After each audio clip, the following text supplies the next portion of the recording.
Je vais présenter de manière très humble le bilan d'abord du sport et des loisirs, et ensuite je répondrai à vos questions après avoir présenté aussi le budget. Alors, s'agissant du bilan, parce qu'il faut toujours parler du bilan, sur le secteur sport, c'est un montant inédit que la région a investi sur le sport depuis 2016 avec Valérie Pécresse, 538 millions d'euros dédiés au sport depuis 2016. C'est depuis 2016, 2700 équipements sportifs soutenus pour 392 millions d'euros. Je rappelle qu'à l'époque de nos prédécesseurs, c'était 60 équipements sur 6 ans, 2700 sur 9 ans. Et on les a sur les zones rurales, 822 équipements, pour le quartier politique de la ville, 860 équipements, et je peux continuer à lister ce que nous avons fait sur l'investissement. Nous avons investi aussi dans des minibus. Aujourd'hui, 71 minibus ont été accordés au mouvement sportif et nous continuons à rester à leur écoute. Pour la pratique pour les personnes en situation de handicap, pour la pratique parasportive, 4150 matériels pour cette pratique-là. S'agissant des protocoles, nous continuons à aider puissamment les associations et pour les clubs. Alors que le rôle d'une région n'est pas d'aider les clubs, nous avons accompagné au moment de la Covid 9360 clubs et depuis 2019 en plus 8489 clubs via le dispositif Chèque Sport, sans compter tout ce que nous avons mis en place avec des clubs d'excellence et notamment pour des clubs professionnels féminins, les seuls qui bénéficient d'une aide puissante régionale. Nous avons soutenu plus de 714 événements sportifs et sur le haut niveau, nous avons soutenu dans la dernière période pour les Jeux Olympiques 703 sportifs de haut niveau, dont 301 femmes, c'est 43%, plus que leur présence dans le haut niveau, puisqu'elle représente un peu moins d'un tiers. Sur les îles de loisirs, c'est un budget de 216 millions d'euros. 216 millions d'euros. Vous qui avez abandonné ces îles de loisirs, vous devriez méditer ces chiffres-là.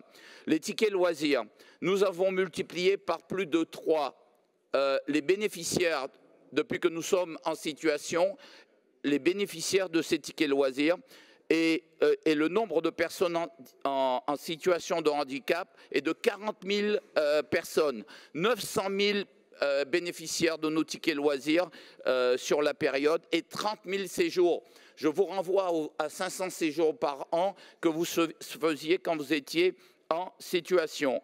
Voilà, je ne vais pas lister tout ce qu'on a mis en place, ça n'est pas utile parce que chacun de notre action témoigne de l'incompétence et la non-volonté de nos prédécesseurs.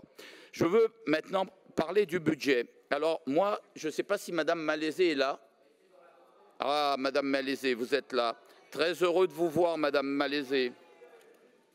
Madame Malaisé, j'ai vu que vous regrettiez que la présidente soutienne le sport.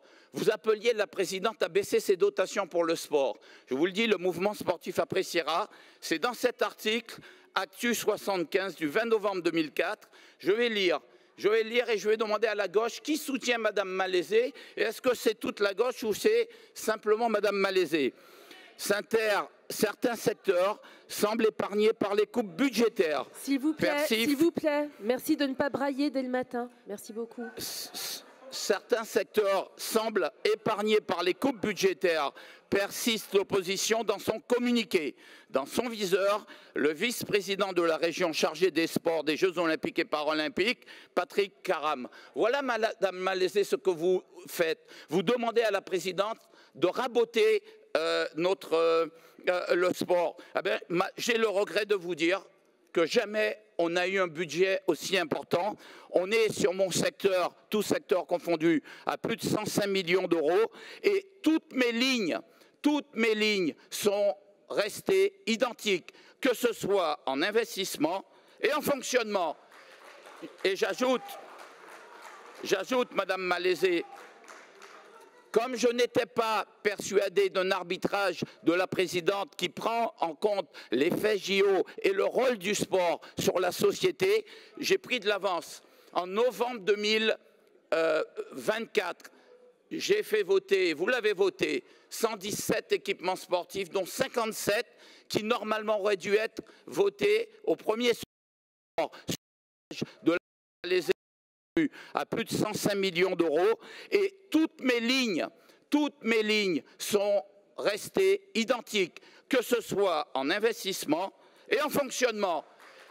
Et j'ajoute, Madame Malézé, comme je n'étais pas persuadé d'un arbitrage de la présidente qui prend en compte les faits JO et le rôle du sport sur la société, j'ai pris de l'avance. En novembre 2024, j'ai fait voter, vous l'avez voté, 117 équipements sportifs, dont 57 qui normalement auraient dû être votés au premier semestre 2025. Par avance, 5 millions d'euros. J'ai provisionné pour 2025, puisque j'avais les moyens qui venaient des Jeux Olympiques et des moyens non consommés, j'ai fait voter par anticipation près de 4 millions d'euros en faveur des ligues et des comités en novembre pour l'année 2025. Nous allons continuer à les accompagner, mais c'est déjà 4 millions, près de 4 millions donnés. Des chèques sport, nous avons provisionné pour 2025 438 000 euros. Nous avons fait voter 700 000 euros pour 2025. Nous avons transféré ça par anticipation sur la promotion du sport. Et s'agissant des loisirs, nous avons là encore un budget inédit de plus de 15 millions d'euros en investissement comme en fonctionnement. Et en fonctionnement, nous avons 525 000 euros